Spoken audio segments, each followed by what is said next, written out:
Good morning my sweet students. चलिए आज start करते हैं लेक्चर नंबर 23। लेक्चर नंबर 23 के अंदर हम स्टडी करेंगे कोबाल्टो सिम के बारे में। कोबाल्टो सिम किसे कहेंगे? Cobalt CP12। प्रीवियस लेक्चर के अंदर हमने मेटलो सिम टॉपिक स्टार्ट किया था और उसके अंदर हमने फेरो सिम की डिटेल स्टडी की थी। अब इस लेक्चर में हमने स्टडी करना है कोबाल्टो सिम। टोटल बैलेंस इलेक्ट्रॉन कितना रहता है इसमें? कोबाल्ट 9 इलेक्ट्रॉन, CP5 2 मॉलिक्यूल और एक 1 CP5 electron, 2 CP 10 electron, 5 to the 10 and 9 19 electron system.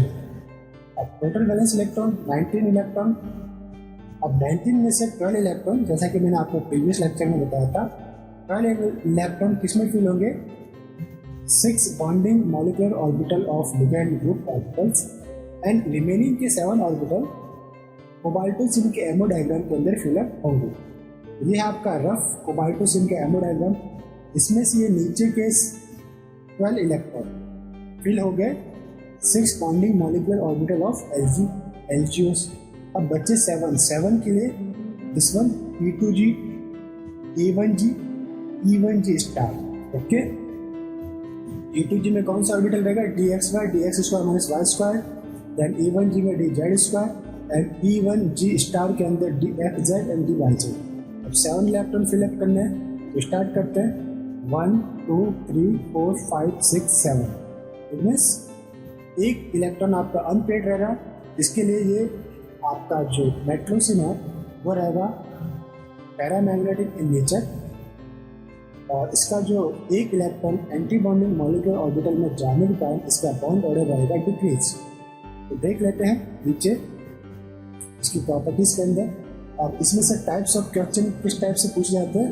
Number of unpaired electron पूछा जाता है, पैरामैग्नेटिक और डायमैग्नेटिक नेचर है क्या है, होमो एंड नोमो के बारे में पूछा जाता है, इलेक्ट्रॉनिक कॉन्फ़िगरेशन के बारे में। Question 5 last electron present in which orbital and question 6 metal carbon bond length and static frequency of metal carbon bond. तो स्टार्ट करते हैं इसका सॉल्यूशन में first number of unpaired electron कितने देखे हमने? 1 इलेक्ट्रॉन, जो कि कौन सा ऑर्बिटल में प्रेजेंट था? EFZ स्टार ऑर्बिटल के अंदर प्रेजेंट था। नेचर कैसा है इसका? Paramagnetic in nature due to unpaired electron. HOMO क्या रहेगा इसके अंदर? E1G star. लूमो रहेगा इसके नीचे वाला लूमो रहेगा इसके ऊपर वाला। LUMO means lowest unoccupied molecular orbital, तो वो इसके ऊपर वाला ऑर्बिटल रहेगा E2U स्टार। इलेक्ट्रॉनिक कॉन्फ़िगरेशन अगर चेक करें तो क्या रहेगा इसका? E2G के अंदर 4 इलेक्ट्रॉन लेस देन E1G के अंदर 2 electron is less then E1G में 1 इलेक्ट्रॉन। तो टोटल कितना रहेंगे? 4 + 2 6 and 1 7। बॉन्ड ऑर्डर कितना रहेगा इसका? डिक्रीज रहेगा। क्यों? क्योंकि अनपेड इलेक्ट्रॉन जो है वो एंटी बॉन्डिंग मॉलिक्यूलर ऑर्बिटल के अंदर प्रेजेंट है। तो बॉन्ड ऑर्डर डिक्रीज रहेगा तो बॉन्ड लेंथ डिक्रीज किससे आएंगे? ये हमें पता चला बॉब्स न्यूएस अपॉन BBPL से। अब हमारे पास नेक्स्ट कंसेप्ट क्या है कि जब metal carbon bond length increase रहती है तो मेटल कार्बन बॉन्ड लेंथ इसके अंदर कितना रहता है? 212 पिकोमीटर। तो कोबाल्टो सिम के अंदर metal carbon bond length 212 picometer. Generally आप याद रखिएगा जो आपका मेटलो सिम है, मेटल्स अगर हम बात करें like vanadium, chromium, manganese, iron, cobalt, निकल, अगर आप अप टू डाउन जाते हैं तो आपका metal carbon bond length decrease रहता है और स्टेबिलिटी बढ़ने के साथ भी वो डिक्रीज रहता है। ओके, और जनरली एक रहता है आपका Mn के साथ सब्स्टिट्यूटेड CP स्टार अगर जुड़ा होता है तो उसकी मेटल कार्बन बॉन्ड लेंथ सबसे ज़्यादा 238 पिकोमीटर तक होती है, जो कि एक एग्जप्शन है। ओके, तो generally metal carbon bond length up to down जाने पे या फिर आप बोल सकते हो लेफ्ट टू राइट जाने पे कम होती जाती है। तो metal carbon bond length 212 picometer है। फेरो सिम का कितना था? 206। और अभी हम किसकी स्टडी कर रहे हैं? कोबाल्टो सिम। ओके, अब कोबाल्टो सिम की कितनी है? 212 पिकोमीटर। अब होना चाहिए डाउन, बट ये अप गया क्योंकि अनपेड इलेक्ट्रॉन आपका बढ़ रहा है। अनपेड इलेक्ट्रॉन बढ़ने के कारण इसका metal carbon bond length increase होता है, और जितने metal carbon bond length increase होगा वो उतना ही ज़्यादा रिएक्टिव होगा। क्या होगा? वो रिएक्टिव स्पीसीज आपका रहेगा। तो metal carbon bond length increase after oxidation. Oxidation होगा तो मीन्स एक इलेक्ट्रॉन को वो बाहर निकालेगा, तो metal carbon bond length gate decrease. Like ये कोबाल्ट, आपके पास क्या है? एक सिस्टम है cobalt Cp twice 19 electron system. इसका हमने करवाया 1 इलेक्ट्रॉन लॉस, यानी कि ऑक्सीडेशन हम करवा रहे हैं। ऑक्सीडेशन करवाएंगे तो क्या बनेगा हमारे पास? कोबाल्ट Cp2 प्लस चार्ज, यानी कि 18 इलेक्ट्रॉन सिस्टम के अंदर ये चेंज हो जाता है। अब देख लेते हैं। ओके, तो स्टार्ट करते हैं। कोबाल्ट Cp ट्वाइस एक किस टाइप से वर्क करेगा? ये एक्ट करेगा स्ट्रॉन्ग रिड्यूसिंग एजेंट। क्यों? क्योंकि इसके पास अभी टोटल वैलेंस इलेक्ट्रॉन है 19 इलेक्ट्रॉन। ये एक इलेक्ट्रॉन डोनेट करके दूसरी स्पीसीज को रिड्यूस करेगा, और तब क्या होगा? इसका ऑक्सीडेशन। इस तरह इसके अगर रिएक्शन में I2 से कराऊँ तो I2 क्या है? Oxidising agent. और हमारे पास कोबाल्टोसिन है रिड्यूसिंग एजेंट। एक दूसरे का वाइस वर्सा करेंगे, मीन्स रिड्यूसिंग एजेंट I2 को रिड्यूस करेगा, वाइल I2 जो है वो कोबाल्टोसिन को ऑक्सीडाइज करेगा। तो नेक्स्ट रिएक्शन प्रोसेस होने पर क्या मिलेगा आपको? Cobaltocene with plus charge. Okay, ये क्या? मोर थर्मली स्टेबल आपका रहेगा compare to ferrocene. More thermally stable to ferrocene. क्यों? क्योंकि ये रहेगा आपका 18 इलेक्ट्रॉन सिस्टम। तो आपको क्या मिलेगा? 2I माइनस आयंस मिलेंगे। नेक्स्ट नीचे देखते हैं इसका। आपके पास ये स्टार्टिंग मटेरियल है कोबाल्टोसिन। ये देंगे आपके पास nucleophilic addition reaction, like sodium borohydride से अगर हमने इसकी रिएक्शन कराऊँ तो जनरली क्या होगा कि सोडियम बोरोहाइड्राइड का न्यूक्लियोफाइल H माइनस अटैक करेगा आपके Cp रिंग के ऊपर, और इसकी कैपेसिटी 5 टू किसमें चेंज हो जाएगी? 4 में। इससे इसके टोटल वैलेंस इलेक्ट्रॉन के अंदर चेंज देखने को मिलेगा। जो पहले 90 इलेक्ट्रॉन था वो किसमें चेंज हो जाएंगे? 18 इलेक्ट्रॉन सिस्टम के अंदर चेंज हो जाएगी। इसी तरह अगर मैं इस स्पीसीज की रिएक्शन एल्किल हैलाइड से कराऊँ तो एल्किल हैलाइड में क्या होगा आपका?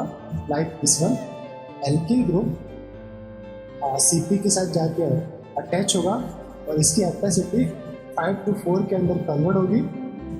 अब एल्किल ऑलरेडी क्या था? एल्किल R प्लस में रहता है X माइनस में, इसलिए कॉम्प्लेक्स के ऊपर कैसा चार्ज देखने को मिलता है? प्लस चार्ज, और उसको स्टेबलाइज करने के लिए माइनस चार्ज होता है, और ये रहता है आपका 18 इलेक्ट्रॉन सिस्टम।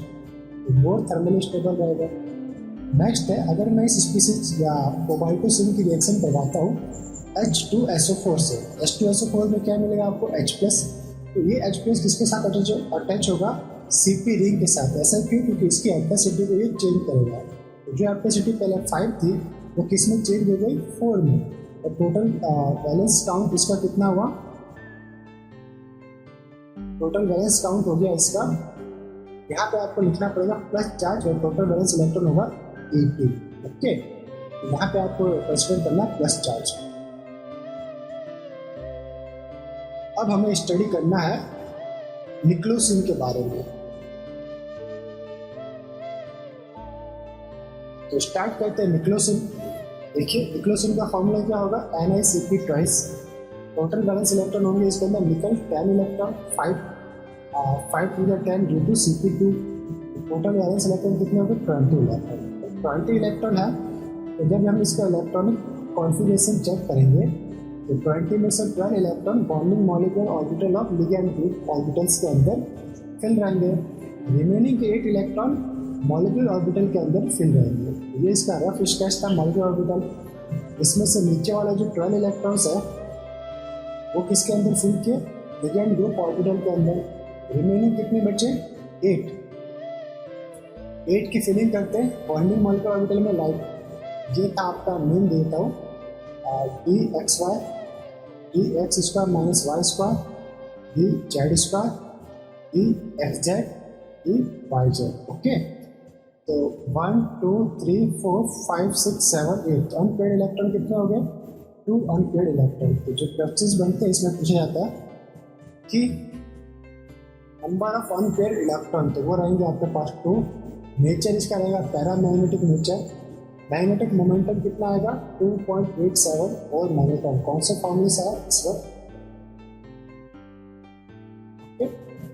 इलेक्ट्रॉनिक कॉन्फ़िगरेशन कैसे चेक करेंगे? ये रहेगा आपके पास d2xy equals to d2x² minus y square is less than dz² 2 is less than dxz1 equals to dyz1। यानी कि dxz में 1 इलेक्ट्रॉन, dyz में 1 इलेक्ट्रॉन। या फिर इलेक्ट्रॉनिक कॉन्फ़िगरेशन को इस टाइप से भी लिख सकते हैं हम। e2g ऑर्बिटल्स के अंदर 4 electron is less then e1g orbitals के अंदर 2 electron is less then e1g orbitals के अंदर 2 इलेक्ट्रॉन। ये स्टार था, एक्टिव बॉन्डिंग मोलेक्युलर ऑर्बिटल था, is less then e2u orbitals के अंदर 0 इलेक्ट्रॉन। तो इसके अंदर लूमो कौन सा हुआ? This one, e2u star, and HOMO कौन सा हुआ? This one, e1g star 2।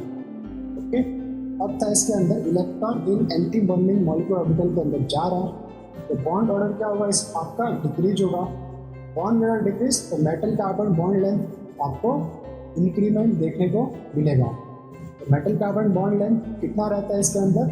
अगर number of unpaired electron increase, metal carbon bond length also increase. तो ये रहेगा आपके पास 220 picometer. Okay, number of bond unpaired electron increase, bond length increase, तो ये रहेगा आपके पास 220 पिकोमीटर। चेक कर लेते हैं वापस से इसकी कुछ रिएक्शंस है। Like NiCp twice 20 electron system है ये, तो ये एक्ट करेगा as a strong reducing agent. क्यों रिड्यूस करेगा? क्योंकि इसको खुद 2 इलेक्ट्रॉन कम करना है, 2 इलेक्ट्रॉन निकाल रहा है, दूसरे को दे रहा मना, ये रिड्यूस करेगा अदर स्पीसीज को। तो 2 इलेक्ट्रॉन लॉस, ऑक्सीडेशन हुआ, और इसका हुआ ऑक्सीडेशन। ठीक है, इसने 2 इलेक्ट्रॉन निकाला, मतलब क्या हुआ? ऑक्सीडेशन। तो क्या बना अपने पास? NiCp2 2+ 18 इलेक्ट्रॉन सिस्टम बना, जो कि मोर स्टेबल रहेगा। अब हमारे पास एक क्वेश्चन है कि क्वेश्चन क्या पूछा है? Arrange the increasing order of metal carbon bond length. 3 complex दे रखे जिसके अभी हमने स्टडी किया, फेरोसिन, कोबाल्टोसिन एंड निक्लोसिन। तो कॉन्सेप्ट क्या था कि if number of unpaired electron increase, bond order decrease and bond length increase. तो फेरोसिन के अंदर नंबर ऑफ अनपेयर्ड इलेक्ट्रॉन 0, कोबाल्टोसिन में 1 एंड निक्लोसिन में 2। अकॉर्डिंग टू दिस कंसेप्ट सबसे ज़्यादा मेटल कार्बन बॉन्ड लेंथ किसके अंदर होगा? निक्लोसिन के अंदर। तो this one, metal carbon bond length nickelocene higher than after cobaltocene and then after ferrocene. Unpaired electron order था, unpaired electron increase, bond order decrease, metal carbon bond length increase. And bond dissociation energy किसकी ज़्यादा होगी? जिस particular species की bond length increase होगी उसके लिए bond dissociation energy सबसे कम देखने को मिलेगी। ओके, बॉन्ड लेंथ ज़्यादा है तो बॉन्ड डिसोसिएशन एनर्जी कम है। तो निक्लोसिन के लिए सबसे कम, देन आफ्टर कोबाल्टोसिन के लिए, और फेरोसिन के लिए सबसे ज़्यादा रहती है क्योंकि इसकी बॉन्ड लेंथ सबसे कम रहती है। फेरोसिन के लिए कितना रहता है? 206 रहता है, कोबाल्टोसिन के लिए 212 और निक्लोसिन के लिए 220, 238 या 228 समथिंग। देख लेते हैं कितना था, 220 पिकोमीटर, सॉरी ये था आपका अप्रॉक्सीमेट 220 पिकोमीटर। 228 जो है वो रहता है आपका MnCp स्टार प्राइस, सब Cp MnCp के लिए रहता है, सब इंस्टीट्यूट के लिए MnCp प्राइस के लिए रहता है। इसके अंदर सबसे ज़्यादा अनपेयर्ड इलेक्ट्रॉन देखने को मिलते हैं।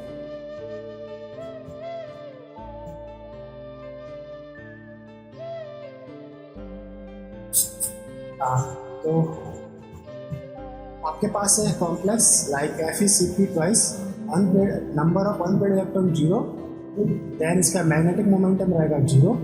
कोबाल्टोसिन unpaired electron 1, magnetic momentum 1.73 Bohr magnetron.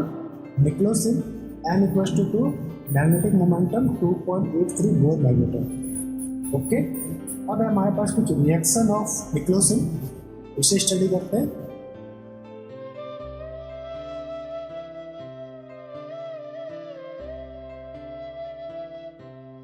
देखिए आपके पास ये 20 इलेक्ट्रॉन सिस्टम निक्लोसिन है, इसकी मैंने इलेक्ट्रोफाइल लाइक नाइट्रोसिन आयन से हमने रिएक्शन करवाई। तो न्यूक्लियोसिन का एक सीपी इस नाइट्रोसिल से रिप्लेस होगा और हमें 18 इलेक्ट्रॉन सिस्टम का कॉम्प्लेक्स मिलेगा। और इस 18 इलेक्ट्रॉन सिस्टम में जो नाइट्रोसिल है वो act as a linear nitrosyl काम करेगा। लीनियर नाइट्रोसिल 3 इलेक्ट्रॉन दोनों रहते हैं, इसलिए जब अब 20 इलेक्ट्रॉन टू 18 इलेक्ट्रॉन के अंदर सिस्टम कन्वर्ट हो रहा है, मोर स्टेबल सिस्टम बन रहा है, इसलिए ये रिएक्शन कैसी रहती है, फास्ट रिएक्शन देखने को मिलती है। यही था आपका nucleophilic reaction with nitrosyl ion, fast reaction, NiCP and NO3 electron contribute करता है। ये है आपके पास लीनियर नाइट्रोसिल। इस वन इज लीनियर नाइट्रोसिल आपको देखने को मिलता है। ये था बीटा 5। अब हम पढ़ लेते हैं नेक्स्ट रिएक्शन हमारे पास कोबाल्टोसिन की रिएक्शन करवाते हैं नाइट्रोसिल से। उस कंडीशन में क्या बनेगा अपने पास, इसका एक सीपी रिंग NO से रिप्लेस होगा और आपको 17 इलेक्ट्रॉन सिस्टम मिलेगा। तो ओवरऑल ये रिएक्शन कैसी होगी, स्लो। क्यों? क्योंकि 90 to 70 electron system is unstable रहते हैं, इसलिए ये रिएक्शन कैसी होती है, स्लो रिएक्शन। स्लो रिएक्शन आपको देखने को मिलती है। ओके, अब है हमारे पास, अगर हम न्यूक्लियोसिन की रिएक्शन सोडियम बोरोहाइड्रेट से या इसका रिडक्शन करवाए तो क्या मिलेगा। रिडक्शन किससे करवा रहे हैं हम, सोडियम मेटल से या लिथियम एल्यूमिनियम हाइड्राइड से। ओके, तो हमारे पास मिलेगा जो इसकी हेपेसिटी है सीपी की, वो हेपेसिटी अभी यहाँ पे देखने को मिल रही है 5, ऊपर नीचे दोनों। ये 5 हेपेसिटी चेंज हो जाएगी 3 में, जो H माइनस है वो यहाँ पे अटैक कब करेंगे, एक यहाँ पे, दूसरा H माइनस यहाँ पे। तो हेपेसिटी 5 कन्वर्टेड टू हेपेसिटी 3, इससे क्या हुआ, जो आपका 20 इलेक्ट्रॉन सिस्टम था, 20 electron system converted to 18 electron system, जो कि बना आपके पास स्टेबल, इसलिए ये रिएक्शन प्रोसेस होती है। अब हमारे पास नेक्स्ट रिएक्शन है न्यूक्लियोसिन की। देखिए मैंने इसकी रिएक्शन करवाई अलाइल मैग्नीशियम ब्रोमाइड से। तो क्या होगा कि जो आपका एक सीपी रिंग है, ये जो न्यूक्लियोसिन है वो कैसा 20 इलेक्ट्रॉन सिस्टम है, अनस्टेबल है एंड रिएक्टिव है। ओके, तो अलाइल मैग्नीशियम ब्रोमाइड से करवाने पर एक सीपी अलाइल ग्रुप से चेंज हो जाता है। इस अलाइल ग्रुप की हेपेसिटी कितनी रहेगी, 3, और ओवरऑल इलेक्ट्रॉन काउंट रहेगा 18, इसलिए ये क्या बन गया आपका स्टेबल कॉम्प्लेक्स। ओके, इसी तरह अगर मैं न्यूक्लियोसिन की रिडक्शन के बाद सोडियम या मरकरी आयन, मरकरी एलिमेंट से in the presence of ethanol, तो आपको क्या मिलेगा, हेपेसिटी जो इसकी 5 थी नीचे वाले की, वो किस में चेंज होगी, 3 के अंदर। जस्ट ऊपर वाली रिएक्शन की तरह हमने देखा है कि hapticity 5 converted to 3 and total valence electron कितना आएगा, 18, बोर स्टेबल। अगर मैंने इसकी रिएक्शन HbF4 से करवाई, HbF4, तो ये रहता है आपका H प्लस BF4 माइनस। तो H प्लस कहाँ पे जाके अटैच होगा, H प्लस जाके अटैच होगा ना तो मेटल के साथ ना रिंग के साथ, यहाँ पे बनेगा आपका ट्रिपल ट्रेकर कॉम्प्लेक्स। ये कहलाएगा आपका ट्रिपल ट्रेकर कॉम्प्लेक्स। कई बार ये एग्जाम में पूछा गया, इस रिएक्शन को पर्टिकुलर लिखा जाता है और पूछा जाता है क्या बनता है। याद रखिएगा HbF4 से जब रिएक्शन करवाते हैं न्यूक्लियोसिन की, तो आपको ट्रिपल ट्रेकर कॉम्प्लेक्स मिलता है, जिसमें 3 सीपी रिंग एग्जिस्ट करते हैं, 1 2 3, और इन 3 के बीच में 2 मेटल आयन ऑक्यूपाइड रहते हैं। अब रहता है कि न्यूक्लियोसिन कैसे प्रिपेयर करते हैं, तो न्यूक्लियोसिन प्रिपेयर करने के लिए निकल डाइक्लोराइड का यूज करते हैं। इसकी रिएक्शन करवाते हैं पोटेशियम C5 बेसिक से। Okay, in the presence of DMSO solvent क्या हमें मिलता है, न्यूक्लियोसिन। अब हमारे पास न्यूक्लियोसिन की रिएक्शन अगर मैंने लिथियम, एल्किल लिथियम से करवाई, तो एल्किल लिथियम क्या है, act as a base. Okay, R minus lithium plus, तो ये R minus lithium plus, R minus जो है वो अटैक करेगा आपके मेटल के सेंटर के ऊपर। अब क्योंकि ये 20 इलेक्ट्रॉन सिस्टम है, इसलिए रिंग के ऊपर तो अटैक करेगा नहीं, मेटल के सेंटर के ऊपर अटैक करेगा। मेटल के सेंटर पर अटैक करके सीपी को बाहर निकालेगा, और जो आपकी एक वैकेंट साइड जनरेट होगी, उस वैकेंट साइड के ऊपर एल्किन जाके ऑक्यूपाइड करेगा। This one is alkene. Alkene का ऑक्यूपेशन होगा, तो ओवरऑल आपको कौन सा सिस्टम मिलेगा, 18 इलेक्ट्रॉन सिस्टम देखने को मिलेगा, जो कि स्टेबल है। कैसे चेक कर लेते हैं, सीपी कितने, 5 इलेक्ट्रॉन, निकल 10 इलेक्ट्रॉन, एल्किन 2 इलेक्ट्रॉन और एल्किन 1 इलेक्ट्रॉन। कितना हो गया, 10 and 5 15 + 2 17 + 1 18 इलेक्ट्रॉन सिस्टम, जो कि मोर स्टेबल है, इसलिए रिएक्शन फास्टली प्रोसीड होती है। अब हम अगर निक्लोसिन की रिएक्शन करवा निकल कार्बोनिल से, लाइक NiCO4 से, तो आपको मिलेगा डाई न्यूक्लियर कॉम्प्लेक्स या कार्बोनिल कॉम्प्लेक्स देखने को मिलेगा। ये बोल सकते हो इसको लो न्यूक्लियर कार्बोनिल क्लस्टर भी आप बोल सकते हो। इसके अंदर क्या होगा, nickel attach to Cp attach to CO2, ये आपके बेजिंग CO हो गए अटैच टू NiCp।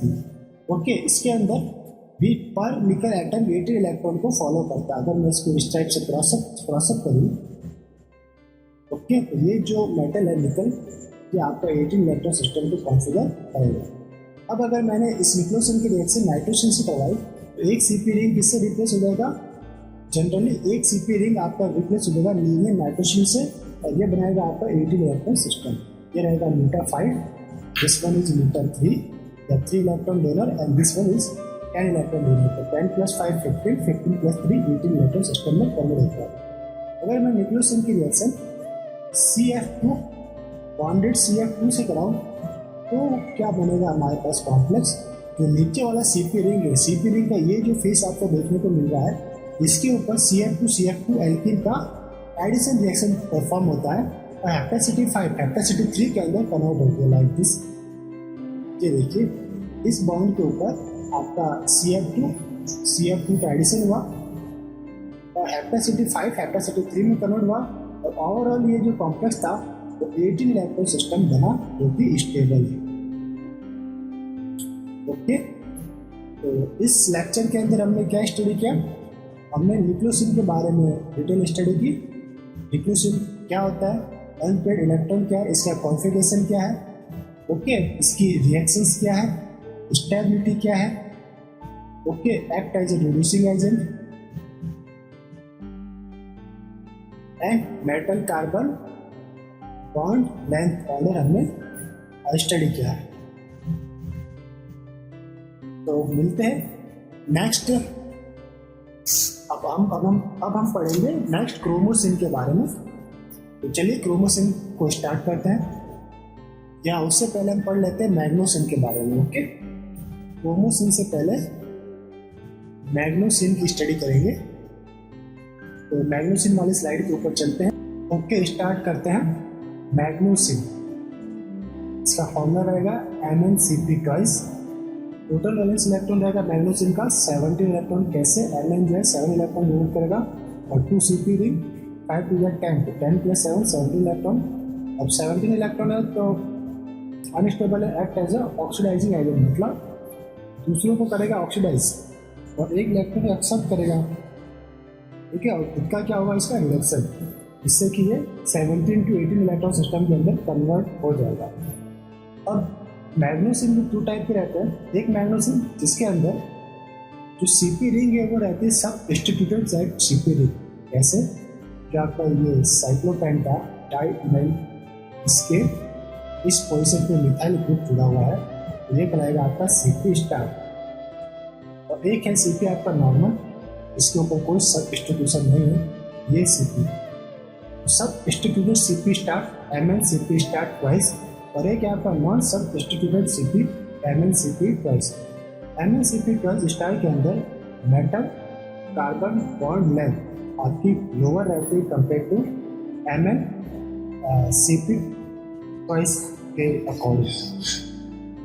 सब डिस्ट्रीब्यूशन होने के कारण इसके अंदर इलेक्ट्रॉन पेयर्ड कंडीशन में रहते हैं, इसमें नॉन पेयर्ड रहते हैं या अनपेयर्ड इलेक्ट्रॉन भी प्रेजेंट रहते हैं। इसके अंदर 5 अनपेयर्ड इलेक्ट्रॉन प्रेजेंट रहते हैं, इसमें कम अनपेयर्ड इलेक्ट्रॉन प्रेजेंट रहते हैं। अपकमिंग स्लाइड में इसकी स्टडी करते हैं, अभी हम देख लेते हैं। दिस वन लाइक MnCp² सब डिस्ट्रीब्यूटेड Cp है, ये आपका Mn है, नाइट्रोसिन है, इसलिए 2 रिंग के बीच में ये एग्जिस्ट कर रहा है। 17 इलेक्ट्रॉन सिस्टम में 12 + 5 17। D5 रहता है मेटल, Mn जो रहता है वो क्या, D5 इलेक्ट्रॉनिक कॉन्फ़िगरेशन चेक करें तो P2G है, Eg P2G। अब G भी कैसा रहेगा आपका, लो स्पिन के अंदर रहेगा B2 Cp*। 1 2 3 4 5 यानी 1 इलेक्ट्रॉन आपको अनपेयर्ड रहा। जबकि विदाउट Cp* की बात करें या Cp नॉर्मल Cp की बात करें तो उस कंडीशन में इलेक्ट्रॉनिक कॉन्फ़िगरेशन ये रहेगा आपका हाई स्पिन, और अनपेयर्ड इलेक्ट्रॉन रहेंगे 1 2 3 4 5, ये रहेगा आपका P2G, ये आपका Eg। 1 2 3 4 5 ये 5 high speed number of unpaired electrons के अंदर इंक्रीज हो जाते हैं। ये था इसके एमओ डायग्राम के थ्रू रिप्रेजेंटेशन। 17 में से 12 electrons 6 bonding molecular orbital of ligand group orbital के अंदर ऑक्यूपाइड रहता है। ये था आपका 12 इलेक्ट्रॉन चला गया लिगैंड ग्रुप ऑर्बिटल के अंदर ऑक्यूपाइड हो गया। रिमेनिंग के कितने बचे 5। अब इसमें से CP स्टार वाले के अंदर जो कॉन्फ़िगरेशन रहेगा वो टाइप से रहेगा dx2 dx square minus y square 2 and dz square के अंदर 1। लेकिन जो पहले इलेक्ट्रॉन्स फिलअप हो रहा है वो फिलअप किसके अंदर हो रहा है dx1 and dx square minus y square में 1 2 3 4 then 5। एक इलेक्ट्रॉन आपका रहता है अनपेड CP स्टार वाले में। और नॉर्मल CP के अंदर इलेक्ट्रॉन कॉन्फ़िगरेशन कैसे होगा 1 2 3 4 5। ओके, ये आपका रहा बॉन्डिंग मॉलिक्यूलर ऑर्बिटल, ये एंटी बॉन्डिंग मॉलिक्यूलर ऑर्बिटल्स। तो 12 इलेक्ट्रॉन्स आपका इसके में भी आपका रहेगा लिगैंड ग्रुप ऑर्बिटल में। अब था आपका एक सब डिस्ट्रीब्यूटेड मैग्नेसिम, एक था non sub distributed magnesium. Number of unpaired electron कितना था 1। मैग्नेटिक मोमेंटम कितना आएगा 1 के कारण 1.73। But number of unpaired electron in non sub distributed मैग्नेसिम के अंदर रहता है 5 और इसका रहता है मैग्नेटिक मोमेंटम 5.92 बोर मैग्नेटन। इसका भी नेचर पैरामैग्नेटिक है, इसका भी नेचर पैरामैग्नेटिक है।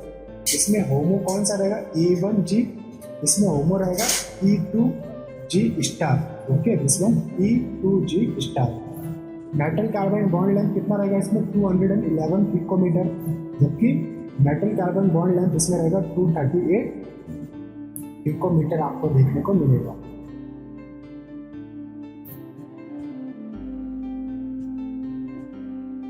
फिर आपके पास electronic configuration E2G4 is less than E1G1 is less than E1G star 0 is less than E2U star 0। It means E2G के अंदर 4 इलेक्ट्रॉन एंड E1G के अंदर 1 इलेक्ट्रॉन, तो टोटल 5 इलेक्ट्रॉन यहीं पे कंप्लीट हो गए। ओके, जबकि अगर हम नॉन सब डिस्ट्रीब्यूटेड मैग्नेसिम की बात करें तो E2G के अंदर 2 इलेक्ट्रॉन, E1G के अंदर 1 इलेक्ट्रॉन, E1G स्टार के अंदर 2 इलेक्ट्रॉन। ओके, तो अब जैसा कि हमने कंसेप्ट था हमारा कि अगर number of unpaired electron increase metal carbon bond length increase, इसलिए metal carbon bond length of cobaltocene is greater than metal carbon bond length of sub distributed magnesocene. Sub distributed मैग्नेसिम का कितना होता है 211। ओके, और नॉर्मल कोबाल्टोसिल का होता है 212। But non sub distributed मैग्नेसिम की अगर मैं बात करूँ, नॉन सब डिस्ट्रीब्यूटेड मैग्नेसिम का बॉन्ड लेंथ होता है आपका 238। जैसा कि मैं बार बार पहले भी यूज कराया था, ये सबसे ज़्यादा इसका बॉन्ड लेंथ होता है। तो हमें एक क्वेश्चन है, arrange the increasing order of metal carbon bond length. तो देख लीजिए कौन कौन से कॉम्प्लेक्स है, उसके अकॉर्डिंग अरेंज कर लेते हैं। पहला कॉम्प्लेक्स है आयरन FeCp2 एंड कितना रह रहा है इसके अंदर 0, means unpaired electron 0 and bond length इसके लिए 206 picometer, this one picometer. Second आपके पास cobaltocene, total valence electron ferrocene में 18, कोबाल्टोसिल के अंदर रहता है 19, मैग्नेसिम के अंदर रहता है 17, सब डिस्ट्रीब्यूटेड और विदाउट सब डिस्ट्रीब्यूटेड दोनों रहते हैं। तो कोबाल्टोसिल में 19, unpaired electron 1, last electron in anti bonding molecular orbital, इसलिए इसका बॉन्ड लेंथ कितना रहेगा 212 पिकोमीटर। जबकि सब डिस्ट्रीब्यूटेड मेटलोसिल या मैग्नेसिम की बात करें तो उसमें भी अनपेड इलेक्ट्रॉन कितना रहेगा 1, last electron goes in bonding molecular orbital.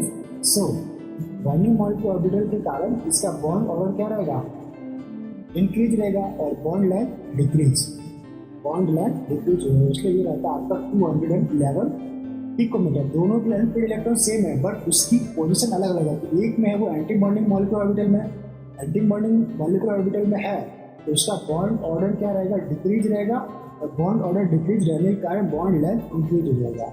और अगर बॉन्डिंग मॉलिक्यूलर ऑर्बिटल में है तो bond order increase and bond order increase और बॉन्ड लेंथ डिक्रीज। और लास्ट है आपके पास सब डिस्ट्रीब्यूटेड नॉन सब डिस्ट्रीब्यूटेड मैग्नेसिम। तो इसमें रहता है 17 electron, total valence electron, unpaired electron रहता है 5 और 5 अनपेड इलेक्ट्रॉन के कारण इसका जो मेटल कार्बाइड बॉन्ड लेंथ का हाईएस्ट रहता है 238 पिकोमीटर।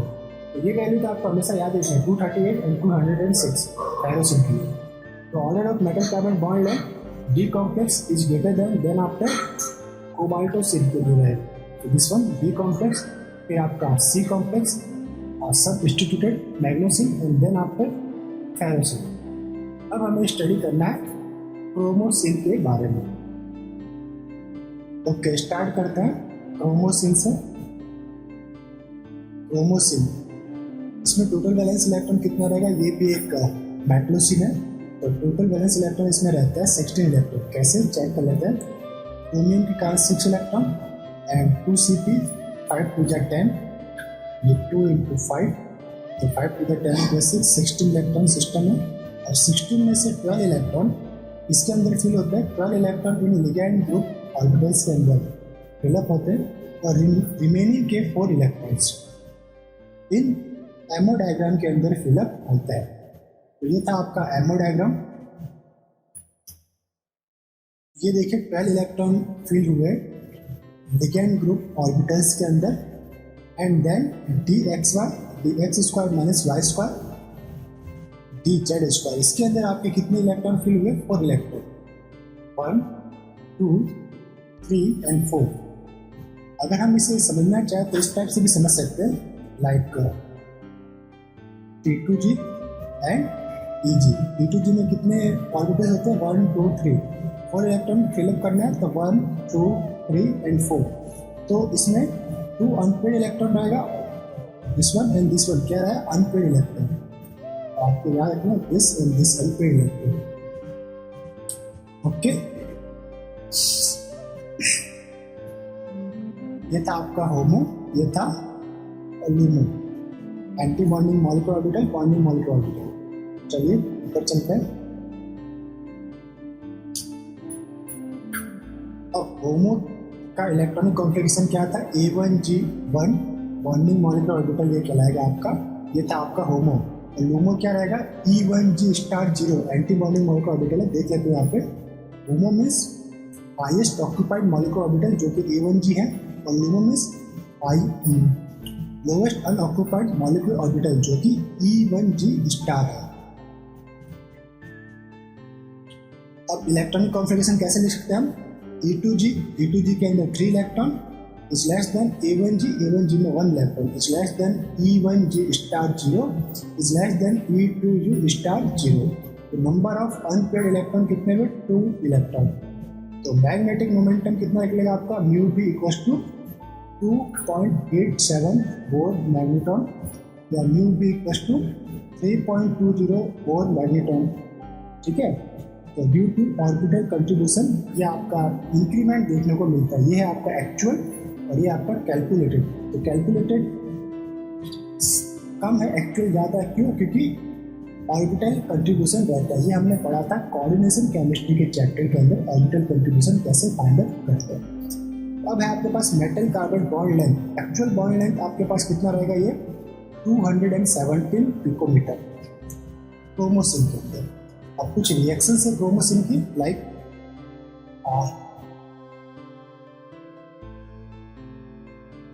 एक एग्जांपल है आपके पास, पहला हमने दे रखा है कोबाल्टोसिन CuCp2 19 electron system plus I2। इसका हमने क्या करवाया, ऑक्सीडेशन करवाएंगे तो क्या होगा, ये इसको ऑक्सीडाइज करेगा, 1 इलेक्ट्रॉन इसमें से बाहर निकालेगा। ऑक्सीडेशन होने के बाद क्या बनेगा, COCp2 प्लस, और ये बनेगा 2 आयोडीन आयंस।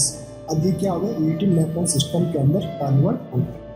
अब लास्ट हमको मेटलोसिन के अंदर स्टडी करना है, वो रहेगा वैनेडोसिन। इसका फॉर्मूला है VCp2। टोटल वैलेंस इलेक्ट्रॉन कितना रहता है इसका, 15 इलेक्ट्रॉन। कैसे निकला, तो वैनेडियम 5 इलेक्ट्रॉन कंट्रीब्यूट करेगा, 2Cp 5 to the 10 electron contribute, ये बना आपका 15 इलेक्ट्रॉन। अब इस 15 में से 12 इलेक्ट्रॉन किसके अंदर फिलअप होंगे, 12 electron in ligand group orbitals के अंदर एंड रिमेनिंग के 3 इलेक्ट्रॉन मॉलिक्यूलर ऑर्बिटल्स के अंदर। जो एमओ डायग्राम का मॉलिक्यूलर ऑर्बिटल है यहाँ पे देख लीजिए, इसके अंदर फिलअप होगा। फिल करने का अगर तरीका, लाइक यह आ गया T2G, यह आ गया EG, 3 ऑर्बिटल है, तो इससे 3 इलेक्ट्रॉन्स आएंगे, 1 2 3, और तीनों के तीनों अनपेयर्ड, 1 2 एंड ये 3 अनपेयर्ड। ये था dx² माइनस y² dxy और dz²। तो इलेक्ट्रॉनिक कॉन्फ़िगरेशन क्या निकला इसका? इलेक्ट्रॉनिक कॉन्फ़िगरेशन निकला आपका दिस वे, E2g के अंदर 2 electron is less then E1g के अंदर 1 electron is less then E1g star में 0 is less then E2u star में 0। तो अब आपका लूमो कौन सा हुआ? LUMO is E1g star, lowest unoccupied orbital था, और होमो कौन सा रहा? होमो इज A1g। ओके, ये था highest occupied multi orbital. Number of unpaired electron कितने हैं? 1 2 3, तो ये 3। फिर इसका मैग्नेटिक मोमेंटम अगर हमने निकालेंगे तो वो आएगा समथिंग 3.87 के समथिंग इसका हमको देखने को मिलेगा। मेटल कार्बन बॉन्ड लेंथ कितना आ रहा है इसमें? 228 पिकोमीटर, और ये हाईली स्टेबल रहता है, मोर स्टेबल रहता है। क्यों रहता है? क्योंकि हाफ फील्ड कॉन्फ़िगरेशन इसमें, हाफ फील्ड कॉन्फ़िगरेशन है इसके अंदर, इसलिए ये देखिए 1 2 3 T2g के अंदर मैक्सिमम 6 इलेक्ट्रॉन आ सकते हैं, और I कितने? 3, हाफ फील्ड है इसलिए मोर स्टेबल रहता है। मेटल कार्बन बॉन्ड लेंथ भी कितना रहता है? 228 पिकोमीटर। ये इसका हो गया एमओ डायग्राम, और इसके ऊपर बेस्ड क्वेश्चन हमने स्टडी किए। अब देखते हैं, एक क्वेश्चन है, arrange the increasing order of metal carbon bond length and bond dissociation energy. जो आपको कॉम्प्लेक्स दे रखे हैं वो चेक कर लेते हैं एक बार। Ferrocene, वैनिडोसिन, क्रोमोसिन and मैग्नोसिन। तो फेरोसिन के लिए सबसे पहले हमें बॉन्ड लेंथ के लिए नंबर ऑफ अनपेयर्ड इलेक्ट्रॉन पता होना चाहिए। तो number of unpaired electron ferrocene 0, वैनिडोसिन के लिए रहता है 3, क्रोमोसिन के लिए 2 एंड मैग्नोसिन, और ये विदाउट सब्स्टिट्यूटेड है इसलिए इसका रहेगा 5। यहाँ पे आपको जब भी मैग्नोसिन दे रखा है तो आपको एक बार क्रॉस चेक कर लेना है कि वो सब्स्टिट्यूटेड कंडीशन में है या विदाउट सब्स्टिट्यूटेड कंडीशन में। अगर विदाउट सब्स्टिट्यूटेड कंडीशन में है तो वो रहेगा आपका 5 अनपेयर्ड इलेक्ट्रॉन। तो order of metal carbon bond length कितना रहने वाला आपका? तो सबसे ज़्यादा रहेगा आपका मैग्नोसिन के लिए D, देन आफ्टर आपका रहेगा वैनिडोसिन के लिए B, और फिर रहेगा आपका क्रोमोसिन के लिए C, एंड सबसे कम आएगा फेरोसिन के लिए। तो फेरोसिन का रहता है 206,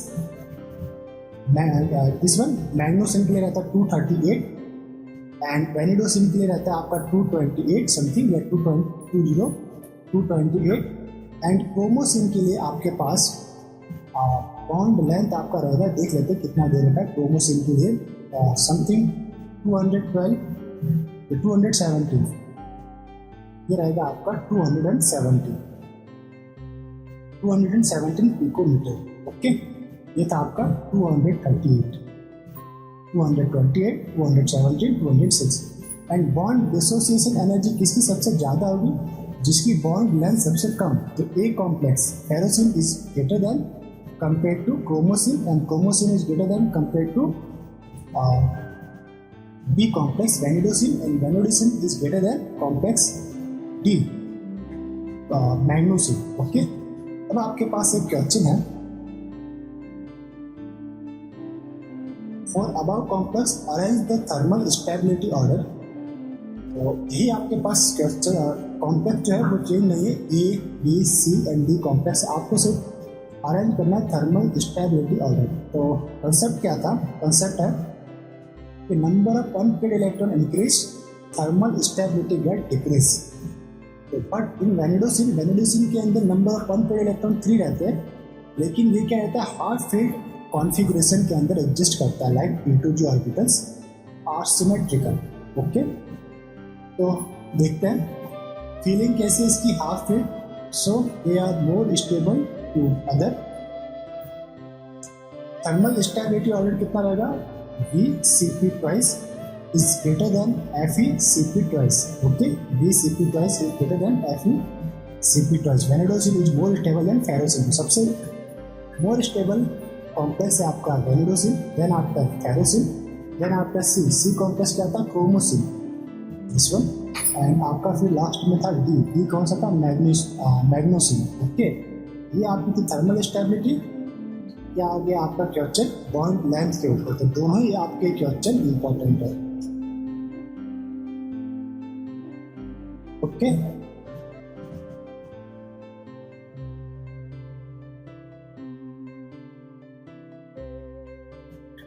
ओके स्टार्ट करते हैं बेंट मेटलोसिन।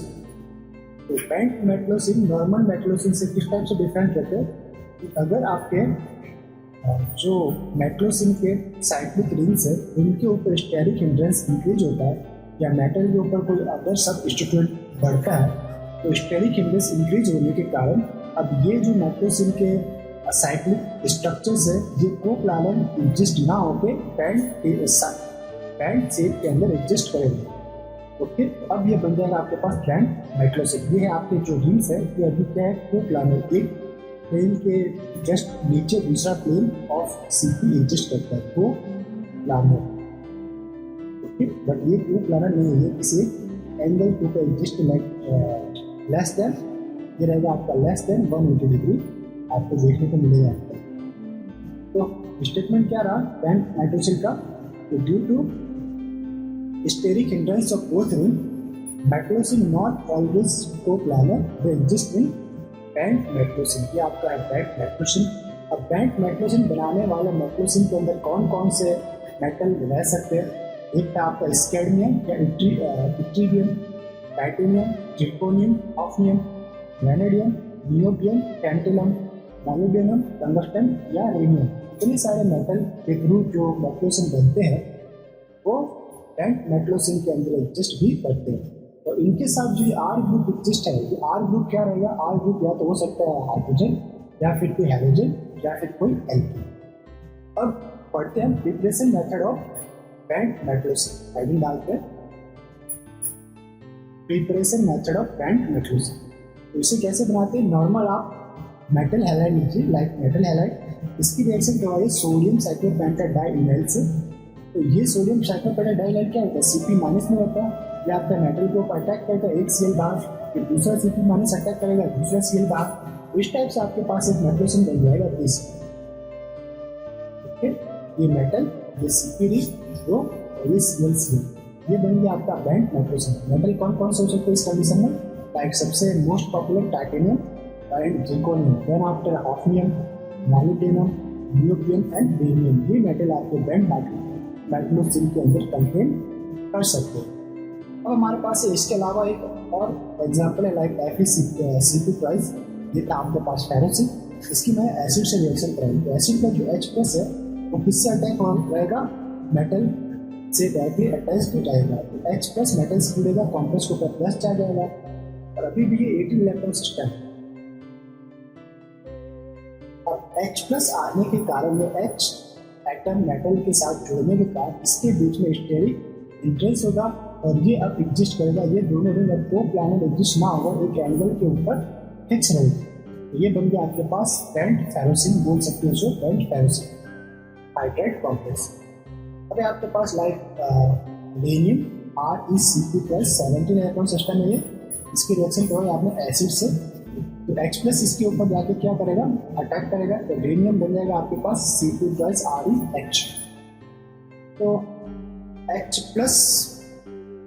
से ये बन गया आपके पास Cp+ ReH और इसमें जो इसका कॉन्फ़िगरेशन है वो इस टाइप से रहेगा, बैंड मेटलोसिन की तरह रहेगा, Cp कुछ एंगल के ऊपर एग्जिस्ट करेंगे। ओके ये कोप्लानर ना होकर एक एंगल के ऊपर एग्जिस्ट करेंगे। अभी ये कैसे थे, रेडियम Cp ओके एक दूसरे के ऊपर कोप्लानर एग्जिस्ट कर रहे थे, but reaction with H+ they are bound nitrogen. और मैं मोस्ट इंपॉर्टेंट बैंड नाइट्रोजन जो कि है टाइटेनोसिन डाइक्लोराइड, इसकी स्टडी करेंगे। इससे इसका प्रिपरेशन कैसे करते हैं, टाइटेनियम पेंटाक्लोराइड की रिएक्शन करवाते हैं सोडियम साइक्लोपेंटाडाइइनल से in the presence of PHF solvent at 225 degree Celsius, हमें मिलता है टाइटेनियम या titanocene dichloride Cp+ TiCl with sodium chloride. अगर मैं इसकी reaction particular Cp+ TiCl with reaction lithium aluminium hydride से कराओ, या इससे रिडक्शन कराओ, हमारे पास क्या मिलेगा, TiCp+ एक ClH, जो न्यूक्लियोफाइल यहाँ से जो बनेगा आपको लिथियम एल्यूमिनियम हाइड्राइड से, न्यूक्लियोफाइल क्या रहेगा H-, ये H- एक Cl को रिप्लेस करेगा और यहाँ पे आके फिक्स होगा।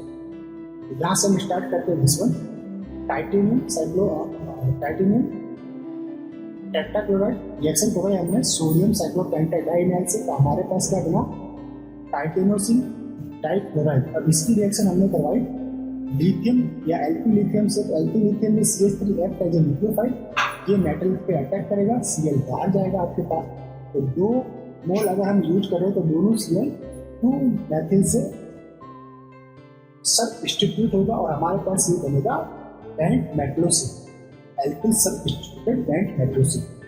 अगर मैं इसकी रिएक्शन लिग्नाइड रिएजेंट से कराऊं like this one RMgPr, R minus charge containing है लिग्नाइड में, ये भी क्या करेगा 2 Cl को रिप्लेस करेगा या सब्स्टिट्यूट करेगा, हमारे पास ये प्रोडक्ट बन सकता है। अगर मैं इस पर्टिकुलर मेटलोसिन की रिएक्शन जिंक से करवाऊं तो जिंक क्या करेगा टाइटेनियम क्लोराइड बॉन्ड के बीच में इंसर्शन करता है। इंसर्ट करने के बाद टाइटेनियम किसके ऊपर अटैक करेगा, कार्बोनिल को कोऑर्डिनेट करेगा। ये कार्बोनिल को जब कोऑर्डिनेट करता है तो आपके पास इस वन टाइटेनोसिन डाई कार्बोनिल आपको कॉम्प्लेक्स देखने को मिलेगा। अगर आप इसकी रिएक्शन करवाते हो AlCH3 थाइस, इस कंडीशन में क्या होता है, ये एलिमेंट क्या है metal attack to alkyl, it means alkyl के ऊपर कौन सा चार्ज रहेगा minus charge act as a nucleophile, तो ये CH3 माइनस मेटल के ऊपर अटैक करेगा और Cl को रिप्लेस करेगा, आपके पास एल्किल डाई एल्किल मेटलोसिन देखने को मिलेगा, डाई एल्किल मेटलोसिन। अगर मैं 2 मोल ऑफ AlMe3 का यूज करता हूँ तो ये जो प्रोडक्ट आपके पास बना इसका वापस से क्या होगा डाइमराइजेशन, तो आपको प्रोडक्ट देखने को मिलेगा this Cp twice titanium AlMe3Cl। Okay, ये है हमारा टाइप्स रिएजेंट जो कि ऑर्गेनिक केमिस्ट्री में carbon carbon double bond formation के लिए यूज में होता है। Yes, carbon carbon double bond like जो कार्बोनिल बॉन्ड है, carbon double bonded to oxygen को carbon double bonded to carbon के अंदर भी चेंज करता है। तो हमने अभी पढ़ा बेंट मेटलोसिन, और बेंट मेटलोसिन के अंदर हमने स्टडी की टाइटेनोसिन के वेरियस रिएक्शन के बारे में। अब हम पढ़ते हैं इस वन स्विट्ज रिएजेंट या फिर इसको कहते हैं जिरकोनोसिन। स्विट्ज रिएजेंट, इसका प्रिपरेशन कैसे करते हैं, जिरकोनियम टेट्राक्लोराइड की रिएक्शन सोडियम पेंटाडाइनाइल से करवाते हैं इन द प्रेजेंस ऑफ THF। जैसा कि हमने टाइटेनोसिन का प्रिपरेशन किया था उसी तरह का यहाँ पे हम PiCl4 की जगह ZrCl4 का यूज कर रहे हैं। हमारे पास बनेगा ZrCp ट्वाइस Cl ट्वाइस। अब इसकी रिएक्शन लिथियम एल्यूमिनियम हाइड्राइड, यहाँ पे न्यूक्लियोफाइल क्या रहेगा H माइनस, ये किसे रिप्लेस करेगा एक Cl को, तो ये रह गया आपका एक Cl को रिप्लेस कर दिया, यहाँ पे इसने अटैक कर दिया, यहाँ पे H की Cl की क्या है एक Cl। इस पर्टिकुलर रिएजेंट को हम कहते हैं स्विट्ज रिएजेंट। इसका यूज क्या है वो भी देखते हैं। स्विट्ज रिएजेंट ये करता है hydrozirconation on double bond on carbon carbon double bond, like वो हाइड्रोबोलिज्म रिएक्शन देखने को मिलता था, उसी तरह हाइड्रोजिरकोनेशन रिएक्शन हमें देखने को मिलता है। और कार्बन कार्बन डबल बॉन्ड का reduction carbon carbon single bond में होता है। तो हाइड्रोजिरकोनेशन रिएक्शन देख लेते हैं, इंसर्शन ऑफ टर्मिनल और internal olefin into zirconium hydrogen bond of chlorine. कैसे होगा देख लेते हैं। लाइक ये है आपके पास RCH double bond to CH2 और ये है आपके पास बोरेन। अब बोरेन का जब डबल बॉन्ड के ऊपर रिएक्शन करवाते हैं तो बोरेन का एक H यहाँ पे ऐड होता है और BH2 यहाँ ऐड होता है। ये था ये जो CH था अब हो जाएगा CH2 या BH, आप ऐसे भी देख सकते हैं this one RCH double bond CH2। इसकी रिएक्शन हमने कर BH3 से, ये बन गया आपके पास RCH CH2 एंड BH2। ये मिलता है आपको सिस एडिशन, क्या कहलाता है cis addition of borane. Okay, तो इसी तरह आपका जिरकोनोसिन आपका डबल बॉन्ड के साथ एडिशन रिएक्शन जिरकोनेशन रिएक्शन आपको देखने को मिलेगा। तो ये मेटल हाइड्रोजन बॉन्ड क्यों होके ये हाइड्रोजन इस कार्बन से ऐड होगा और ये जिरकोनियम टर्मिनल कार्बन से ऐड होगा। तो ये देखिए दिस वन आपका carbon number 1, this one carbon number 2। Carbon number 1 भी ले लेते हैं, कार्बन नंबर 2 के साथ मेटल अटैच होगा तो ये कार्बन नंबर 2 के साथ मेटल अटैच है जिरकोनियम CpCpCl। अब जब भी कार्बन मेटल बॉन्ड होता है तो कार्बन वाला जो पोर्शन होता है वो क्या होता है, नेगेटिवली चार्ज। तो ये आपका एक्ट करेगा, ये वाला पोर्शन एक्ट करेगा एज ए न्यूक्लियोफाइल। तो इस पर्टिकुलर कॉम्प्लेक्स की रिएक्शन जो है X2 से, तो ये आपका वर्क किया एज ए न्यूक्लियोफाइल, X के ऊपर अटैक करेगा, एक X माइनस को ये रिप्लेस करेगा तो ये बनेगा आपके पास CH2CH2R आपका प्रोडक्ट बनता है। ये क्या बनेगा आपका प्रोडक्ट।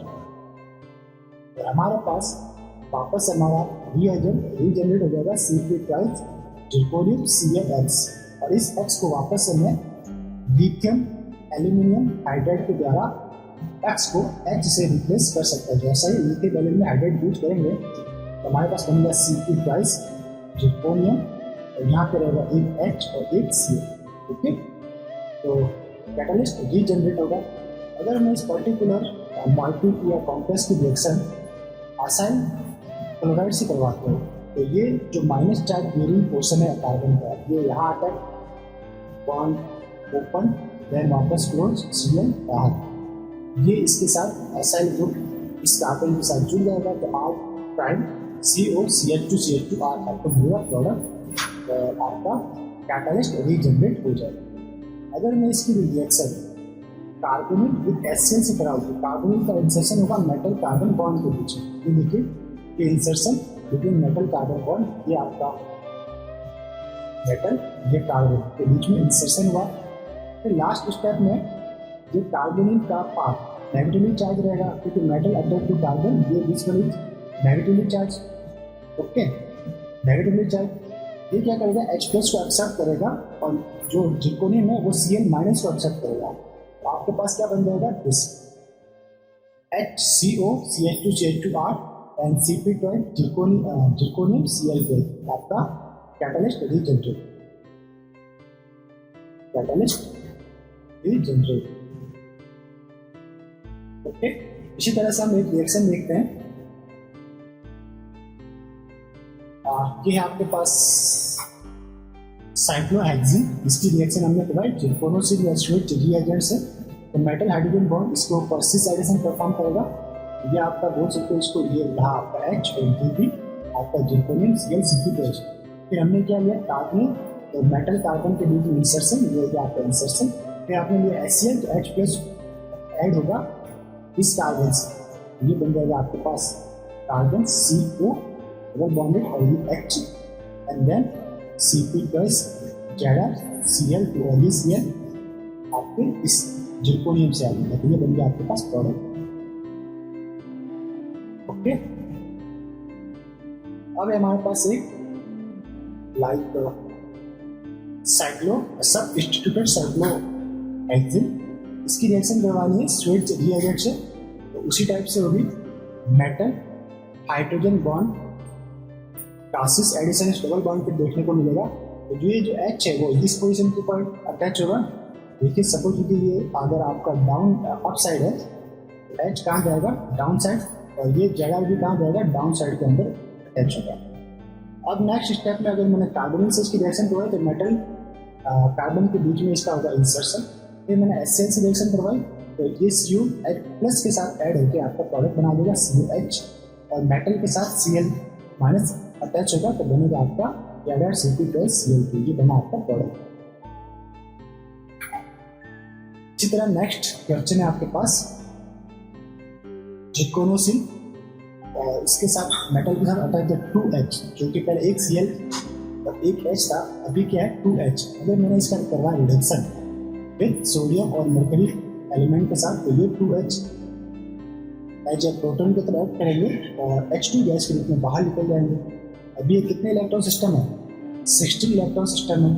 H2 बाहर निकलने के कारण किसमें कन्वर्ट हो जाएंगे, 14 इलेक्ट्रॉन सिस्टम। तो मोर न्यूक्लियोफिलिक कैरेक्टर और ये मोर रिएक्टिव आपके पास होगा। ये कैसा एक्ट करेगा, न्यूक्लियोफाइल की तरह एक्ट करेगा। अब मैंने इस न्यूक्लियोफाइल कैचअप करवाया मिथाइल एल्डिहाइड से, तो आपको क्या बना, Cp2 zirconium CH3 twice. Sorry, CH3 twice just. This one. Because CP, CH3 and CH. Okay. अब देखते हैं CP twice, zirconium CH3 twice. अगर मैंने 1 इक्विवेलेंट C2H5Br का यूज किया तो हमारे पास क्या होगा, C2H5 इलेक्ट्रोफाइल है, ये क्या करेगा, इसे रिप्लेस करेगा, एक्सचेंज रिएक्शन परफॉर्म होगी मेटल के ऊपर, तो बनेगा CP ट्वाइस जिरकोनियम C2H5. इसी तरह अगर 1 equivalent of electrophile like silicon trimethyl chloride हमने यूज किया, आपके पास मिलेगा CP ट्वाइस जिरकोनियम SiMe3 और एक यहाँ पे रहेगा साथ में CH3. आपको क्या लिखना है, CH3. एक CH3 रहेगा और एक रहेगा SiMe3. एक CH3 को ये इलेक्ट्रोफाइल रिप्लेस करेगा. अगर हमने लिया 1 इक्विवेलेंट ऑफ डाईएचोमिथेन, ओके, तो हमारे पास क्या बनेगा, CP twice zirconium CH3. Okay, डाईएचोमिथेन होता है वो मिथाइल या मैथिलेशन के लिए यूज में आता है, तो इसका हो गया आपका मैथिलेशन. ये 2 CH3 के एक CH3 आपके पास देखने को मिलेगा. Good morning my sweet students. चलिए आज स्टार्ट करते हैं एरिन कॉम्प्लेक्स से. इस एरिन कॉम्प्लेक्स क्या होते हैं, तो लाइक मेटलोसिन के अंदर जो कोप्लानर रिंग्स रहती है, अगर वो रिंग्स किसी अदर रिंग से रिप्लेस हो जाए लाइक बेंजीन से या अदर साइक्लिक रिंग से, तो उस कंडीशन में उस मेटलोसिन को हम एरिन कॉम्प्लेक्स कहेंगे. तो देख लेते हैं arene complexes. Benzene and its derivative such as toluene in metallocene. अब किस टाइप से आएगा वो देखेंगे. फर्स्ट है इसके अंदर point, arene are more stable in 17 electron configuration से हाईलाइट करना है. और नॉर्मली आपके पास ऑर्गेनोमेटेलिक कंपाउंड 18 इलेक्ट्रॉन के अंदर स्टेबल रहते हैं, बट एरिन कॉम्प्लेक्स 17 इलेक्ट्रॉन में स्टेबल रहते हैं compare to 18 electron configuration of molybdenum and tungsten metal. Second point आपके पास, arenes are more reactive than metallocene. It means ये नॉर्मल मेटलोसिन से ज़्यादा रिएक्टिव रहते हैं. क्यों? क्योंकि 17 इलेक्ट्रॉन के अंदर है या अदर मेटल कंटेनिंग है. अब हम एक एरिन देखते हैं. हमारे पास है क्रोमियम मेटल एंड इसके ऊपर जो 2 रिंग्स है वो है बेंजीन रिंग जिसकी हेप्टासिटी है 6. तो इसकी टोटल वैलेंस इलेक्ट्रॉन कितनी हो जाएगी? टोटल वैलेंस इलेक्ट्रॉन हो जाएगी इसकी 18. क्रोमियम के कारण 6 प्लस बेंजीन के कारण 6 और नीचे वाले बेंजीन के कारण 6, तो ये 18. अब अरेंज जो रहते हैं वो 17 इलेक्ट्रॉन में मोर स्टेबल रहता है, बट ये 18 है इसलिए ये मोर रिएक्टिव भी कहलाएगा. तो क्या कहलाएगा? More reactive. इसी टाइप से आपके पास एक सेकंड एरिन है जिसमें ओनली फॉर एक बेंजीन रिंग है और अदर लिगेंड है, वो है आपके पास CO3. तो इसका रहेगा कॉन्फ़िगरेशन CO3 क्रोमियम C6H6 और ये है बीटा 6 क्रोमियम. ओके, एरिन्स के अंदर जो बेंजीन रिंग है वो फोल्डेड पोजीशन में भी हो सकती है. लाइक अगर इसकी हेप्टासिटी 6 ना होके 4 है तो ये बेंजीन प्रेफर करेगा फोल्ड बेंजीन के अंदर. तो मीटा 6 कंडीशन में अगर कोई बेंजीन एग्जिस्ट करता है तो वो रहेगा आपका flat benzene in arenes. And eta 4 condition के अंदर अगर कोई बेंजीन है तो वो रहेगा आपके पास fold benzene in arenes. Like this one, ये कार्बन 1 2 3 और 4 सेम प्लेन में है, बट ये 2 कार्बन प्लेन से ऊपर उठे हुए हैं. अब है आपके पास सिंथेसिस ऑफ एरिन्स. हाईलाइट करते टॉपिक सिंथेसिस ऑफ एरिन. तो पहला मेथड क्या रहेगा आपके पास, लाइक क्रोमियम क्लोराइड 3CrCl3 की reaction aluminium metal with Lewis acid and benzene से करवाने पर आपको प्रोडक्ट मिलेगा क्रोमियम एरिन कॉम्प्लेक्स, वो भी आयनिक फॉर्म के अंदर, क्योंकि हम लेविस एसिड का यूज कर रहे हैं. तो chromium eta 6C6H6 twice plus charge, यानी इस प्लस को स्टेबलाइज कर रहा है AlCl4 minus charge. Next step में अगर इसे एक इलेक्ट्रॉन मिल जाए तो ये पर्टिकुलर स्पीसीज नॉर्मल एरिन के अंदर कन्वर्ट हो जाएगा, इसमें 18 इलेक्ट्रॉन। अब ये प्लस चार्ज क्यों लिखा, क्योंकि ये 17 इलेक्ट्रॉन सिस्टम होता है अपने पास। ये 17 के अंदर स्टेबल है। अब जैसा कि मैंने पहले बताया था, arenes are more stable in 17 electron complex compare to 18 electron complex. अगर मैं इस पर्टिकुलर स्पीसीज की रिएक्शन करवाता हूँ like 4OH minus ion and H2 और 4Q माइनस, तो उस कंडीशन में इसको एक इलेक्ट्रॉन सप्लाई होता है और ये बन जाएगा more reactive arene like 18 electron system के अंदर, जो कि मोर रिएक्टिव है कंपेयर टू 17 इलेक्ट्रॉन। ठीक, अब है इसका सेकेंड मेथड कि हम क्रोमियम गैस की रिएक्शन करवा रहे बेंजीन गैस से। तो क्या होगा, कंडेंस रिएक्शन होगी और हमारे पास बन जाएगा Areen 18 electron system chromium beta 6C6H6। Third method है हमारे पास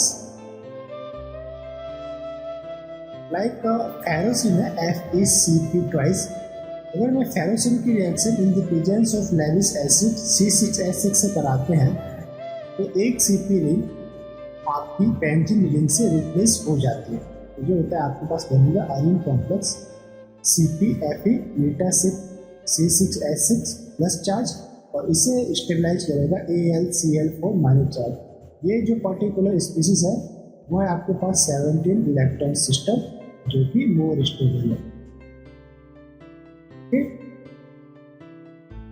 फोर्थ आपके पास मेथड है, ये है आपके पास क्रोमियम कार्बोनेट या क्रोमियम कार्बोनिल कॉम्प्लेक्स। ये जो आपके पास 3 दे रखा है, ये है आपके पास ओवरऑल 6 CrCO6 18 इलेक्ट्रॉन सिस्टम है आपके पास। इसकी रिएक्शन हमने करवाई है बेंजीन से C6H6 से, तो आपके पास कॉम्प्लेक्स बनेगा arene complex. Arene complex formula क्या रहेगा, मीटा 6C6H6। इट मीन्स इसके 3 CO रिप्लेस हो जाएंगे मीटा 6 बेंजीन से, तो मीटा 6C6H6 क्रोमियम CO3 और ये 3 CO आपके बाहर निकल। अब है आपको एक डिटेल स्टडी करनी है arene complex like chromium beta 6C6H6 twice. ये है 18 electron complex arene complex. Arene are more reactive रहते हैं 18 इलेक्ट्रॉन कॉम्प्लेक्स, इसलिए मोर रिएक्टिव रहेगा। Easily replaced by different ring. Okay, like कैसे, एग्जांपल से देखते हैं। कि आपके पास क्रोमियम एरिन्स है Cr बीटा 6C6H6 ट्वाइस। इसकी रिएक्शन हमने करवाई साइक्लोहेप्टेन ट्राइइन से, तो एक बेंजीन रिंग आपका रिप्लेस हो जाएगा साइक्लोहेप्टेन ट्राइइन से। ओके, तो आपके पास बनेगा इस टाइप की स्पीसीज जिसमें जो नीचे वाला रिंग है उसकी हेप्टासिटी रहेगी 6 और 7th कार्बन इस प्लेन से ऊपर रहेगा। मीन्स ये होमो एरोमेटिक सिस्टम के अंदर प्रेफर करेंगे। कैसा, होमो एरोमेटिक।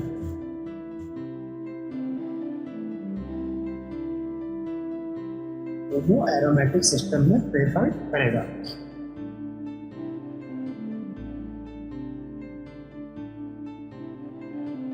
अब देखते हैं हमारे पास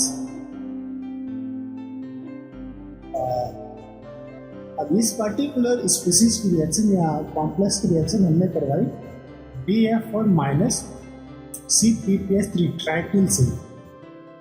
उस कंडीशन में क्या मिलेगा, ट्राइटिल इस कॉम्प्लेक्स पर एक प्लस चार्ज जनरेट करता है, यानी कि 18 इलेक्ट्रॉन जो अपनी सिस्टम है उसे किसने चेंज कर देगा। ये जो ट्राइटिल है ये सपोज कीजिए ये H+4 रिमूव करके हेप्टासिटी मीटा 6 को मीटा 7 में कन्वर्ट करेगा। तो ये मीटा 6 कन्वर्टेड टू मीटा 7 तो पूरा का पूरा जो साइक्लिक रिंग है वो फ्लैटेड कंडीशन में एग्जिस्ट करेगी। तो देखते हैं ओके। तो ये फ्लैटेड रिंग C7S7 रिंग है मीटर 7 और टोटल वैलेंस इलेक्ट्रॉन कितना आएगा 80। कैसे 6 electron due to benzene, 6 electron due to chromium and 7 electron due to hapticity 7 and plus charge है कॉम्प्लेक्स पिछले -1 करना पड़ेगा। तो 6 + 6 12 एंड 7 19 - 1 18 इलेक्ट्रॉन। अगर आपके पास रिएक्शन एग्जाम्पल है, आपको देखना है Cp क्रोमियम मीटा 6 C6S6 की रिएक्शन हमने करवाई है cyclopentatriene plus and BF4 minus रहेगा ये, तो इसे BF4 कीजिएगा माइनस चार्ज। उस कंडीशन में पेंसिल रिंग रिप्लेस हो जाएगी इससे साइक्लोहेप्टा ट्राई इन से। तो आपके पास कॉम्प्लेक्स मिलेगा Cp chromium eta 7 C7S7 plus charge. अब अगर हम इसका रिडक्शन कराएं तो हमारे पास कॉम्प्लेक्स मिलेगा, ऊपर लेते हैं इस पर, कॉम्प्लेक्स मिलेगा Cp क्रोमियम मीटा 7 C7S7। ये बन जाएगा आपके पास 19 इलेक्ट्रॉन सिस्टम। कैसे 18 इलेक्ट्रॉन सिस्टम मिलेगा, 18 इलेक्ट्रॉन सिस्टम। Cp रहेगा आपका 5 इलेक्ट्रॉन डोनर, क्रोमियम 6 एंड मीटा 7 रहेगा आपका 7। तो 7 and 5 12 and 6 18 इलेक्ट्रॉन सिस्टम के अंदर ये कन्वर्ट हो जाएगा।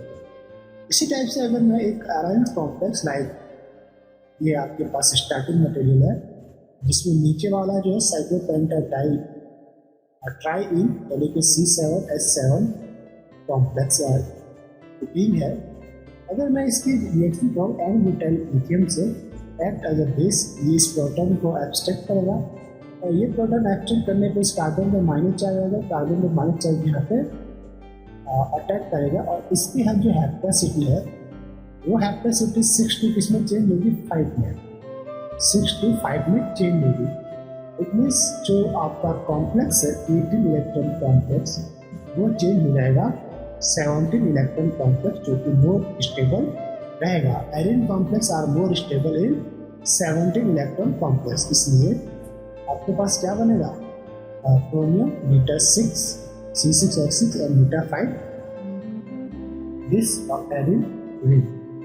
ओके, इसी टाइप से आपके पास एक और क्वेश्चन है, देख लेते हैं। लाइक क्रोमियम CO3 नीचे वाले CO3 एंड ऊपर है बेंजीन रिंग के साथ Cl, इसकी हेप्टासिटी रहेगी C मीटा 6। अब इसकी रिएक्शन करवाए सोडियम मेथॉक्साइड से, तो जो न्यूक्लियोफाइल है ONe माइनस मेथॉक्साइड वो कहाँ पे अटैक करेगा बेंजीन रिंग के इस पोजीशन पे एंड क्लोरीन को रिप्लेस करेगा। इससे सब्स्टिट्यूशन रिएक्शन परफॉर्म होगी और ये आपको मिलेगा product chromium CO3 and benzene के साथ क्लोरीन। ओके, प्रोडक्ट मिलेगी आपके पास। अगर हम रिएक्शन करवाए इस ये मोर रिएक्टिव स्पीसीज है क्योंकि 18 इलेक्ट्रॉन सिस्टम में मोर रिएक्टिव अराइन कॉम्प्लेक्स है। क्रोमियम CO6 से हमने इसकी रिएक्शन करवाई तो इसका बनेगा हमारे पास 2 Arain complex 2CrCO3 and C6S6। अगर मैं इसकी रिएक्शन करूँ एन ब्यूटाइल लिथियम से, तो सपोज इस पोजीशन पे 2H एक H रहता है, तो ये H को क्या करेगा प्रोटॉन को एब्स्ट्रैक्ट करेगा, यहाँ पे माइनस चार्ज आएगा। ठीक है, माइनस चार्ज आएगा तो इसे कौन स्टेबलाइज करेगा लिथियम, तो लिथियम प्लस से स्टेबलाइज होगा, हमारे पास ये कॉम्प्लेक्स बनेगा क्रोमियम CO3 C6H5Li। ओके, और अब जो इसके ऊपर इधर माइनस चार्ज है और इधर प्लस चार्ज है, तो माइनस चार्ज इट मीन्स ये इलेक्ट्रोफाइल को कैचअप करेगा, इलेक्ट्रोफाइल हमने CO3। Okay, like this one और H3O+ से H+। तो क्या होगा, ये माइनस चार्ज यहाँ अटैक ये जो डबल बॉन्ड है ये यहाँ पे ऊपर, ये के ऊपर माइनस चार्ज आएगा, ये माइनस चार्ज H प्लस को एक्सेप्ट करेगा और आपके पास मिल जाएगा दिस वन एसिड। ओके, तो ये आपका बन गया एसिड प्रोडक्ट। एसिड प्रोडक्ट अगर इस पार्टिकुलर जो आपके पास स्पीसीज है इसे हम हाईलाइट कर लेते हैं।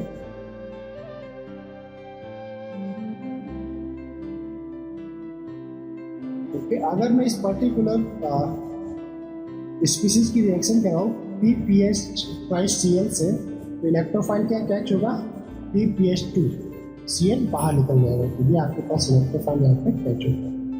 अगर मैं इसकी रिएक्शन करवाता हूँ ट्राई मिथाइल सिविल क्लोराइड से, तो हमारे पास इलेक्ट्रोफाइल कैचअप होगा this tri methyl civil.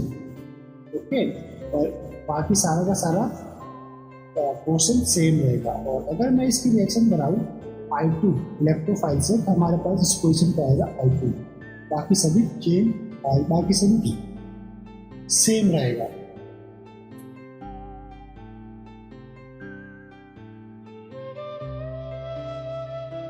Other example हमारे पास लाइक इस अराइन कॉम्प्लेक्स है, स्टार्टिंग मटेरियल CrCO3 और C6H5ONe। अगर हमने इसकी रिएक्शन कराई PPH3 से, तो ये अभी 18 electron system. Okay, 18 electron system ligand का एसोसिएशन होगा, इसमें करंट होगा 20 इलेक्ट्रॉन सिस्टम में।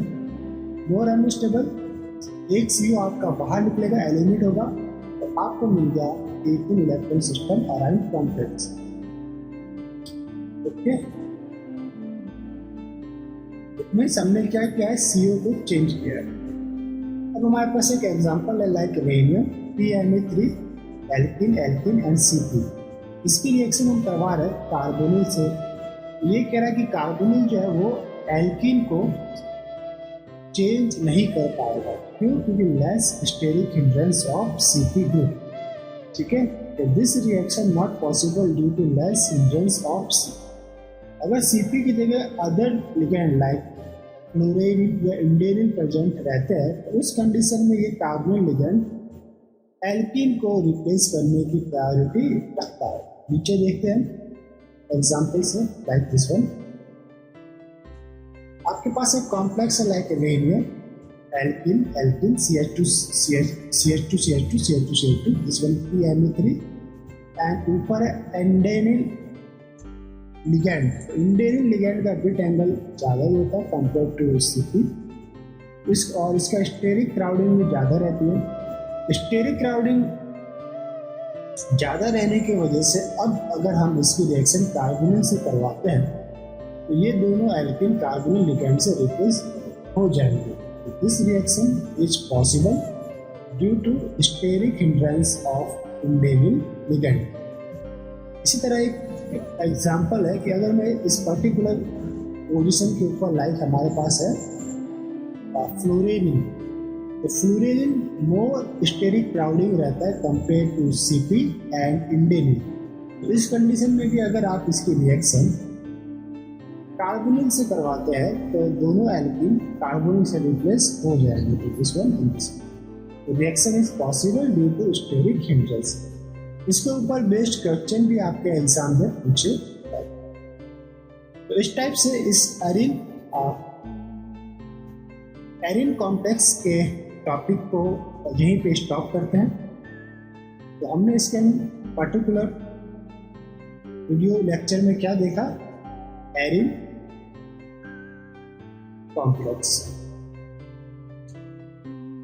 आई होप आपको ये लेक्चर पसंद आया होगा।